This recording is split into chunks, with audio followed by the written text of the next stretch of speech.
لیکن کشتی پہ فرق نہیں پڑتا.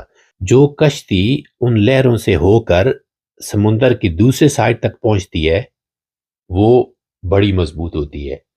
تو اسی طرح یہ جو بلینئرز ہوتے ہیں یہ انسرٹنٹی میں، اندھیرے میں چھلانگیں لگانے کے عادی ہو جاتے ہیں.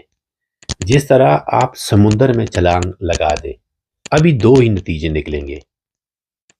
اگر آپ کو تیرنا آتا ہے یا نہیں آتا، یا تو آپ کو تیرنا پڑے گا یا پھر ڈوبنا پڑے گا، مرنا پڑے گا. تو وہ ایسے بڑے رسک لیتے ہیں، پیچھے مڑ کر نہیں دیکھتے، وہ تیرتے رہتے ہیں اس وقت تک جب تک وہ کنارے تک نہ پہنچ جائیں. تو یاد رکھیں دو چیزیں، سویرے اٹھنا اور بڑے ایکشن لینا اور ان پہ ڈٹ جانا. بس اگر پہلے کسی نے کیا ہے تو آپ بھی کر سکتے ہیں، لیکن وہ کرنے کے لیے آپ کو وہ عادتیں اپنانی پڑیں گی جو آپ میں پہلے نہیں تھی.